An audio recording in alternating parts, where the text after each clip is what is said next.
ఆయన నీకు తోడై ఉంటే నీకు కీడు చేయాలని కుట్రబనిన వాళ్ళు చేసే ప్రయత్నాలన్నీ నీకు మేలుగా మారిపోతాయి. నిన్ను అధపాతాళానికి తొక్కాలనుకుని ట్రై చేసిన వాళ్ళందరి ప్రయత్నాలు నిన్ను సింహాసనం ఎక్కిస్తాయి. అని పైసలు లేవు పేతురు దగ్గర. వాడు చూస్తున్నాడు పేతురికి వెళ్ళి, నువ్వు మా తట్టు తీరు చూడు ఆయన, జేబులకి వెళ్ళి చూడు, వాకేమి లేవు అందులో, మా మొహాలకి వెళ్ళి చూడు, వెండి బంగారంలో నా యొద్ద లేవు, కానీ నేను కలిగి ఉన్న నజరేయుడగు యేసు, యేసు ఆ నామలో లేచి నడుమన్నాడు. పరిశుద్ధాత్మను ఎందుకు కోరుకోమన్నాడు తెలుసా? ఆదరణకర్త నీకు తోడు ఉంటే నీ సమస్యలకు పరిష్కారం కాదు. తండ్రి, ఈ బిడ్డ కొంచెం బాధపడుతున్నాడు, కొంచెం సాయం చేయవా అని నువ్వు అడిగితే ఆయన ఆమెన్ అంటాడు. అవతల వ్యక్తికి అద్భుతం జరిగింది. అది ఏదో అప్పులు తిప్పులని గందరగోళం అయిపోతున్నాడు, కొద్దిగా ఒక్కసారి అటు చూడరాదు, బయటపడిపోతాడు, అంతేనా, సరిపో ఆమెన్ అంటాడు. ఎట్లా జరిగిద్దో కార్యం సైలెంట్గా అయిపోద్ది. అప్పులను మొత్తుకున్నాడు, అప్పులు కనపడవిక. నీకు జీవితంలో కార్యాలు జరగటం కాదు, నువ్వు ఎవరి వైపు చూపిస్తావో వారి జీవితంలో కార్యాలు జరగటం మొదలు పెడతాయి. ఎందుకు?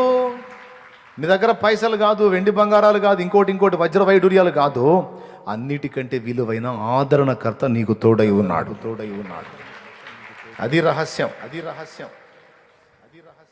ఆయన నీకు తోడై ఉంటే నీకు కీడు చేయాలని కుట్రబనిన వాళ్ళు చేసే ప్రయత్నాలన్నీ నీకు మేలుగా మారిపోతాయి. నిన్ను అధపాతాళానికి తొక్కాలనుకుని ట్రై చేసిన వాళ్ళందరి ప్రయత్నాలు నిన్ను సింహాసనం ఎక్కిస్తాయి. యోసేపు లైఫ్లో జరిగింది. యోసేపు కూడా పరిశుద్ధ దేవుని ఆత్మ కలిగిన వాడని ఫరో అని అడుగుతుందా? దేవుని ఆత్మ యోసేపుకు తోడై ఉన్నాడు. యోసేపుని పతనం చేయాలని సొంత అన్నలే కీడు కోసం ఉద్దేశిస్తే దేవుడు దాన్ని మేలుగా మార్చాడు. నా ప్రియమైన దేవుని బిడలారా, అందుకు అడగమన్నాడు ఆదరణకర్తని. ఆయన ఒక్కడు ఉంటే చాలు, నీకు అన్నీ ఉన్నట్టే. ఆయన సన్నిధి పోకుండా కాపాడుకో. ఆయన నీతో కూడా ఉంటాడు. ఆయన్ని ఎప్పుడు సంతోషపెట్టడానికి ప్రయత్నం చేయి, ఆయన దుఃఖ పెట్టవాకు. ఆయన నిన్ను బట్టి ఆనందిస్తే నీవు మనసులో కోరినవి సైతం నీకు అందేటట్టు చేస్తాడు. నిజంగా నేను చెప్పేది నిజం.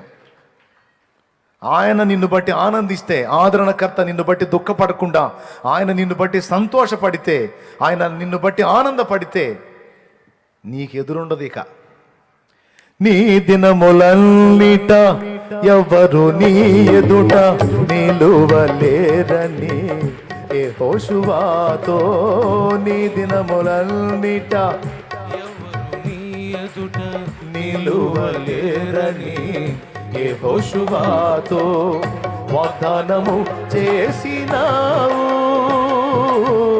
వాగ్దాన భూమిలో చేర్చినావు, వాగ్దానము చేసినావు, వాగ్దాన భూమిలో చేర్చినావు. సర్వోన్నతుడా నీవే నాకు ఆశ్రయ దుర్గము, సర్వోన్నతుడా నీవే నాకు ఆశ్రయ దుర్గము. ఎవరు లేరు నాకు ఇలలో, ఎవరు లేరు నాకు ఇలలో, ఆదరణ నీవేగా, ఆనందం నీవేగా, ఆదరణ నీవేగా, ఆనందం నీవేగా. దేవునికి మహిమ. ఆదరణకర్త నీకు తోడుగా ఉంటే నీకు ఎదురుండదు. కీడు తలపెట్టిన వారి యొక్క కీడులు కూడా నీకు సింహాసనం ఎక్కడానికి కారణమవుతాయి. రెండవది ఏంటి? యెహోషువ మీద దేవుని ఆత్మ ఉన్నట్టు దేవుడే చెప్పాడు. గుర్తుందా మోషేతో? నూను కుమారుడైన యెహోషువ నా ఆత్మను పొందినవాడు, నీ తర్వాత నాయకుడిగా అతని మీద చేతులుంచమని మోషేకి చెప్పాడు దేవుడు. నూను కుమారుడైన యెహోషువ దేవుని ఆత్మను కలిగి ఉన్నాడు. అందుకే దేవుడు చెప్పాడు, ఎవ్వడు ఎదురుండడు నీకు, నీకు ఎదురే లేదు, దూసుకెళ్తావు పోమన్నాడు. దేవుని పరిశుద్ధాత్మను కలిగి ఉన్నవానికి మానవాతీతమైన జ్ఞానము లభిస్తుంది. ఏమేమి ప్రయోజనాలు ఉన్నాయో చెప్తున్నాను వినండి. మొట్టమొదటిది, ఆయన మనకు తోడై ఉంటే కొదువ ఏది ఉండదు.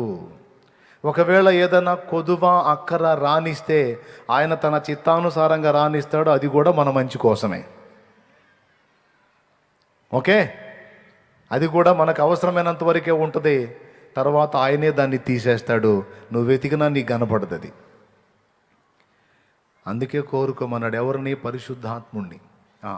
ఆయన మనకు తోడై ఉంటే కీడుగా తలపెట్టినటువంటివన్నీ కూడా యోసేపుకు మేలుగా మారినాయి. ఫస్ట్ గుంటలో పడేశారు, సొంత అన్నలే. తర్వాత ఒడ్డుకు తీసి అమ్ముకున్నారు 20 తులాల వెండికి తమ్ముడిని, రక్త సంబంధిని, తోడబుట్టినోడిని.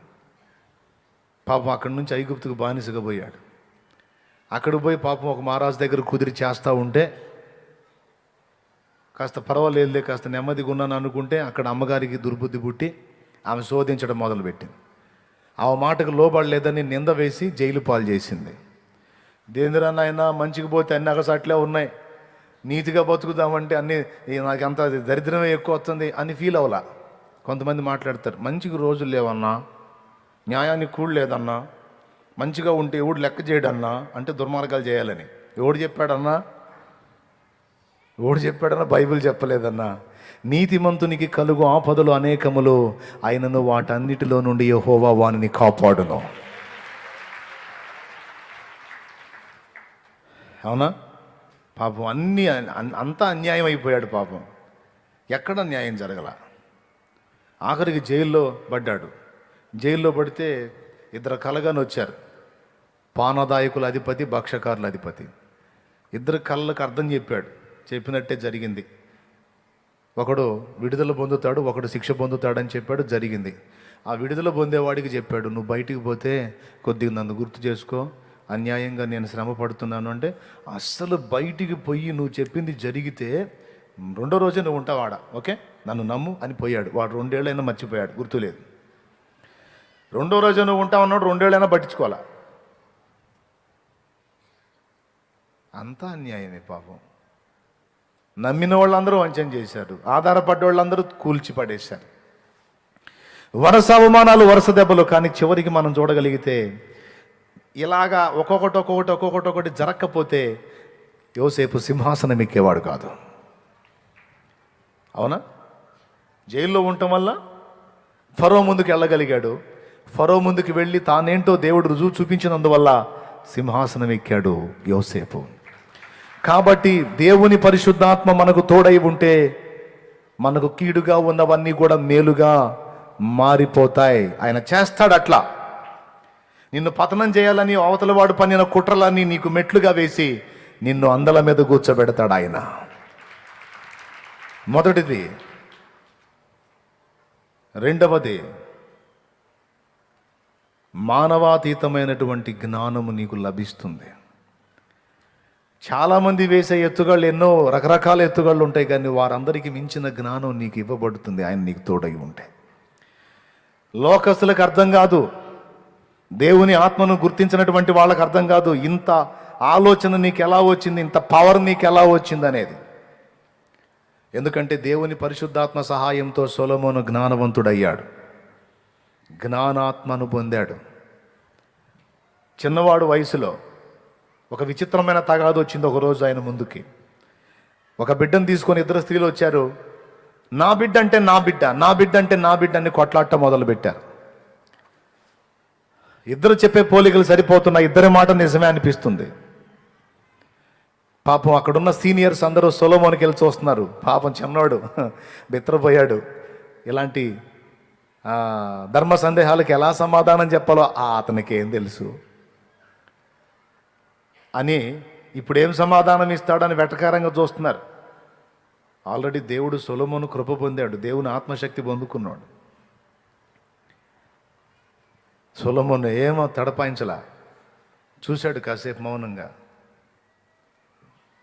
ఒక సైనికుడిని పిలిచాడు, ఓయే ఇట్రా. చిత్తం ప్రభువా. ఖడ్గం దూయమన్నాడు, కత్తి దూశాడు. ఆ చిన్నవాడిని చేత తీసుకోమన్నాడు, చేత పట్టాడు. వాడిని 2 ముక్కలుగా చేసి వాళ్ళిద్దరికి ఇవ్వమన్నాడు. వెంటనే వాడు కత్తి ఎత్తగానే కన్న తల్లి బాబు ఆగు బాబు అంది. ఒక ఆమె మౌనంగా ఉంది, ఒక ఆమె బాబు ఆగు బాబు. ఆమెకే ఇచ్చేయండి ఆ బిడ్డని, వాడిని ఏం చేద్దాం. వాడు ఎక్కడుంటే నేను ప్రాణాలతో ఉంటే నాకు అంతే చాలు, సజీవంగా ఉంటే అంతే చాలు. కన్న తల్లి మాతృప్రేమ కడుపు తరక్కపోయి పోనీ ఎక్కడుంటేనే వాడు బతుకుంటే నాకు చాలు. మహారాజా నా బిడ్డను చంపొద్దాం, ఆమెకి ఇచ్చేయండి. ఇంకొక ఆమె మౌనంగా ఉంది. అప్పుడు వెంటనే సొలొమోను ఆ బిడ్డని ఇదిగో ఈమెకివ్వు, ఆ దుష్టురాల్ని బంధించమన్నాడు. నిమిషంలో జడ్జిమెంట్. వెటకారంగా చూసిన వాళ్ళందరూ వెర్రి మొఖాలు వేసుకున్నారు. ఎట్లరా? దేవుని ఆత్మ ఇచ్చినటువంటి జ్ఞానం, ప్రపంచ ప్రఖ్యాతిగాంచిన శాస్త్రవేత్తలలో 98% దేవుని పరిశుద్ధాత్మ జ్ఞానం పొందుకొని కనిపెట్టినవే ఈరోజు అందరూ వాడుకొని వెలగబెడుతున్నాయి. మందుల దగ్గర నుంచి, గుండు సూది దగ్గర నుంచి, పైకి ఎగిరే రాకెట్ దాకా కనుగొన్నవన్నీ కూడా, ఫ్లైట్ దాకా ప్రతిదీ కనుగొన్న వారు ఎవరో తెలుసా? విద్యుత్తు, లైటు, బల్బు, ఫ్యాను. నువ్వు బట్టలు వేసుకున్నావు కదా, ఇది కుట్టినటువంటి టైలరింగ్ మిషను, నువ్వు ఏదన్నా చెప్పు. కనుగొన్న వారు అందరూ ఎవరో తెలుసా? ఎంక్వైరీ చేసుకోండి. క్రైస్తవులు. మేధా సంపత్తి, జ్ఞానం, విచిత్రమైనటువంటి ఆలోచన శక్తి ఎక్కడి నుంచి వచ్చింది? కొంతమంది ఎగ్జామ్ రాయడానికి అదురుకుంటారు. నాకు చదవలేదు, నాకు జ్ఞానం లేదు, అది లేదు, ఇది లేదు. పిచ్చి మొగమా, నువ్వు చూడాల్సిన ఏవో చూసుకొని వెళ్ళు. 10th ఎగ్జామ్స్ కానీ ఇంకో దాన్ని దేనికైనా సరే ప్రార్థన చేసుకో. ఆదరణకర్త నీవు నాకు తోడై ఉండు నాయన, నా జ్ఞానం ఇవ్వని ప్రార్థన చేసుకో. బ్రతుకు పరీక్షలోనే నిన్ను గెలిపించే దేవుడు ఎగ్జామ్లో నిన్ను గెలిపించలేడా? కొంతమంది వచ్చి అల్లాడిపోతూ ఉంటారు. అన్నయ్య 10th ఎగ్జామ్స్ వస్తున్నాయి అన్నయ్య. ఏం కాదు, యేసునామంలో హల్లెలూయా. ఆయన ఇస్తాడు నీకు జ్ఞానం, ప్రార్థన చేయి. అలాగని నిద్రపోవాకు. చదవాల్సిన చదువు దేవుని మీద ఆధారపడు, విజయం నీదే. ప్రియులారా, మానవాతీతమైన జ్ఞానం నిజమా కాదా నేను చెప్పింది? ఇప్పుడు మనం వాడుకునేవన్నీ కనుగొంది ఎవరు? ఎలా సాధ్యమైంది వాళ్ళకది? అందరిలాగా ఆలోచించారా లేకపోతే భిన్నంగా ఆలోచించారా? రైట్. ఆ ఐడియాలజీ ఎక్కడి నుంచి వచ్చింది? వారు క్రీస్తునందు విశ్వాసం ఉంచారు, దేవుని ఆత్మ వారి మీద నిలిచాడు, వారికి ఆ జ్ఞానం అబ్బింది. ఇది రహస్యం. కుటుంబాన్ని కట్టుకోవడానికి జ్ఞానం ఆయన ఇవ్వగలుగుతాడు. సమాజాన్ని బాగు చేయడానికి కావలసిన జ్ఞానం ఇవ్వగలుగుతాడు. సంఘాన్ని కట్టడానికి కావలసిన జ్ఞానం ఇవ్వగలుగుతాడు. సమస్తం ఆయన దగ్గర ఉంది, ఇస్తాడు. గనుక ఈ విషయాన్ని మీరందరూ గుర్తించాలి. దేవుని పరిశుద్ధాత్మను అడగమన్నాడు. ఆయన నీకు తోడై ఉంటే ఇంకా నీకేది కొదువు ఉండదు. ఓకే, పరిశుద్ధాత్మ దేవుణ్ణి అడిగావు, ఆయన నీ దగ్గరకు వచ్చాడు, ఇప్పుడు నీతోనే ఉన్నాడు. నాతో పరిశుద్ధాత్ముడు ఉన్నాడు అనే నిశ్చయత ఎంతమందికి ఉందో చేతులు ఎత్తండి. కోట ముగించబోతున్నా, సంతోషంగా చెప్పాలి గట్టిగా. ఓకేనా? మీ అందరి దగ్గర దేవుని పరిశుద్ధాత్మ ఉన్నాడన్న నిశ్చయత మీకుందా?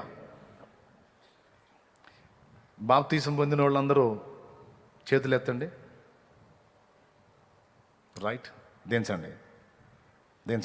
పొందనోళ్ళు చేతులు ఎత్తండి. ఇంకా నేను పొందలేదు అన్నయ్య అన్నోళ్ళు చేతులు ఎత్తండి. నేనేం మిమ్మల్ని ఎగతాళి చేయలే, భయపడకండి. సరిగ్గా చేయెత్తాల ఇలా. ఓకేనా? ఒకసారి లేచి నిలబడండి మీరు, జస్ట్ మీకు నడుము లేపులు లేకుండా.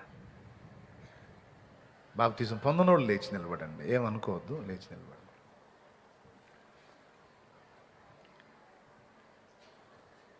ఓకేనా? ఒక్క మాట చెప్పనియండి నన్ను, మీకు స్ట్రైట్గా చెప్తాను. కింద కూర్చున్న వాళ్ళకి వెళ్ళి వెటకారంగా చూడవాకండి, నాకెళ్ళి చూడండి మీరు. బాప్తీసం పొందిన వాళ్ళు ఇప్పుడు లేచి నిలబడ్డారు. మీ అందరికీ ఒక మాట చెప్తున్నా. ఈ కింద కూర్చున్న వాళ్ళు బాప్తీసం పొందిన వాళ్ళు చెయ్యెత్తితే అర్థం ఉంది. ఎందుకంటే వారు మీ వలె పాపులే కానీ వారి పాపములు కడగబడు నిమిత్తము మారు మనసు పొంది దేవుని మాటకు లోబడి బాప్తిస్మం పొందారు. అలా బాప్తిస్మం పొందట ద్వారా వారు పరిశుద్ధాత్మను స్వతంత్రించుకున్నారు.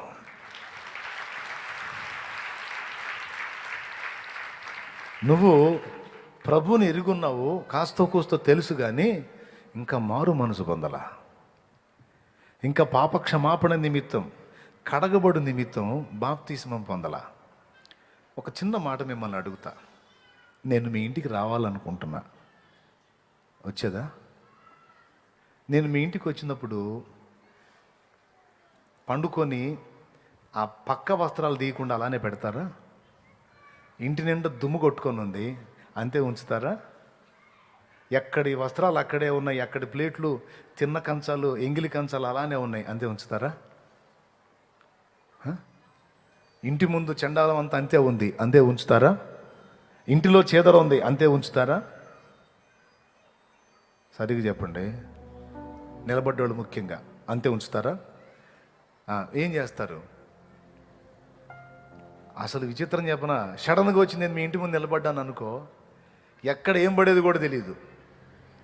అన్నీ ఇసిరిసిరేసి గందరగోళం చేసుకొని భార్య భర్త గందరగోళం అయిపోతుంటారు. అనే వచ్చాడు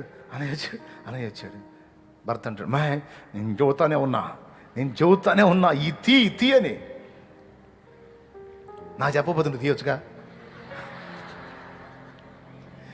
ఏమో ఇప్పుడు అన్నయ్య వచ్చాడు, నువ్వు కొన్ని నేను కొన్ని అని గందరగోళం చేసుకొని, అవునా, పాపం మీద కూడా పోసుకుంటారు. ఎందుకు? నేను వచ్చాను, శుభ్రంగా ఉండాలి. Praise the Lord. అవునా కదా? ఎక్కడ రోత అక్కడ పెట్టుకున్నాను వెళుతారా? కనీసం కుర్చీలో కూడా కొంతమంది బట్టలు పెట్టుకుంటారు, అదేం అలవాటు నాకు తెలియదు. సోఫాలలో ఇడిసిన బట్టలు వేసుకుంటారు, కుర్చీలో ఇడిసిన బట్టలు వేసుకుంటారు, ఎక్కడ పడితే అక్కడ కంచాలు తిని అక్కడే పెడతారు. ఎక్కడ రోత అక్కడే ఉంటుంది కొంతమంది. అవునా? ఎంత రోత ఉన్నా శాలేమన్లో వచ్చాడు అంటే నిమిషంలో మారిపోద్ది మొత్తం. అవునా? ఒక మనుషుడు నీ ఇంట ప్రవేశించాలంటే నీ ఇల్లు శుభ్రం చేసుకోకుండా స్వాగతించలేకపోయావే, హడావిడైపోయావే. మరి పరిశుద్ధ ఆత్మ అని పేరు ఆయనకి. అంటే పరిశుద్ధమైన వాడు, పరిశుద్ధుడు. పరిశుద్ధమైన ఆత్మ నీ లోనికి రావాలంటే ఎక్కడ మురికి అక్కడ పెట్టుకుంటే ఎట్లా వస్తాడు? ఊహ తెలిసిన దగ్గర నుంచి ఇప్పటిదాకా ఎన్నో పాపాలు చేశావు. తెలిసి కొన్ని, తెలియక కొన్ని, తెలివిలో కొన్ని, తెలివి లేక కొన్ని, జ్ఞానంతో కొన్ని, అజ్ఞానంతో కొన్ని చేశావా లేదా? చేయలేదని చెప్పగలవా? ఏం చెబుతున్నాడు? వాటన్నిటి ఫలితం నీకు 2 విధాలు ఉంటుంది. ఒకటి బ్రతుకులో మనశ్శాంతి ఉండదు, 2 చచ్చాక నరకం ఉంది అని చెప్తున్నాడు ఆయన.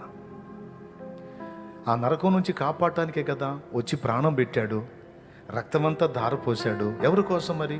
టైంపాస్ కోసమా, లేకపోతే సరదా కోసమా, లేకపోతే ఆయనకేమన్నా పిచ్చా? నీవు నరకానికి వెళ్ళకూడదన్న కేవలం ఆ ఆలోచన కోసమే కదా ఆయన వచ్చి ప్రాణం పెట్టాడు. దాన్ని కేవలం నమ్మి విశ్వాసం ఉంచి మారు మనసు పొంది పాపక్షమాపణ నిమిత్తం బాప్తిస్మం పొందితే నా పరిశుద్ధాత్మను నీకు అనుగ్రహిస్తాను, ఆయనకి నీతోనే ఉంటాడని దేవుడు చెప్పాడు. ఈ చిన్న పని చేయకుండా దేవునాత్మ నీతో ఉండాలని నువ్వు ఎలా కోరుకుంటున్నావు? నేను మీ ఇంటికి వస్తానంటే నేను ముందు ఇల్లు శుభ్రం చేసుకోవాలని ఇంకితో నీకు తెలిసినప్పుడు, దేవుని పరిశుద్ధాత్మ నీలో నివసించాలి అంటే నీవు శుద్ధీకరించబడొద్దా? నీవు కడగబడొద్దా? నూతనపరచబడొద్దా? దేవునాత్మ కావాలా వద్దా చెప్పండి? దేవునాత్మ నీకు సహాయం కావాలా వద్దా? ఆదరణకర్త నీకు కావాలా వద్దా? దేవునితో జీవితం కావాలా వద్దా? నాకు కావాలన్నా అంటే మరి బాప్తిస్మాన్ని ఎందుకు నిర్లక్ష్యం చేశావు? ఇంకా పాపం చేయాలా? ఇప్పటిదాకా చేశాంగా. ఏం పొందావు? శాపమేగా, కన్నీళ్ళి అన్నపానాలు కదా, ఆవేదనేగా, దుఃఖమేగా. ఎక్కడ మనశ్శాంతిగా ఉన్నావు? రాకడ కూడా దగ్గరికి వస్తుంది. ఇంతవరకు శాపం నుంచి బయటపడలను. ఇంకెన్ని సంవత్సరాలు? ఎందుకోసం? ఎవరి కోసం? ఈ రాత్రి నీ ప్రాణం పోతే ఎక్కడ ఉంటావు తెలుసా? డైరెక్ట్గా నరకానికి వెళ్తా ఉన్నావు. ప్రాణం వల్ల పెట్టి మొత్తుకొని చెప్తుంటే నువ్వు లెక్క చేయకుండా ఎంత దెబ్బతినబోతున్నావు నువ్వు. నీ పాపములు కడగబడు నిమిత్తము, పరిశుద్ధాత్మ నీ లోనికి వచ్చి నిన్ను నడిపించు నిమిత్తము నువ్వు తప్పనిసరిగా బాప్తిస్మం పొందాలి. అప్పుడు ఆదరణకర్త నీ దగ్గరికి వస్తాడు. ఆయన నీతో ఉంటే ఇందాక నేను చెప్పినవన్నీ నీకుంటాయి, ఇందాక నేను చెప్పినవన్నీ నీకు వర్తిస్తాయి. ఒక నూతనమైనటువంటి అనుభవంలోనికి ప్రవేశిస్తావు. బ్రతుకుట క్రీస్తే చావైతే లాభమని పౌలు అన్నాడన్నానే, రెడీ అయిపోయాడు కాబట్టి అన్నాడు. ఒకవేళ మీరు ఈ రాత్రి ఈవేళ మీరు కన్ను మూస్తే మీకు చావు లాభం కాదు, నష్టం. ఎందుకు తెలుసా? నరకానికి తీసుకెళ్ళిద్ది. లేదన్నా నాకు అర్థమైంది, దాని విలువ నేను తెలుసుకున్నాను.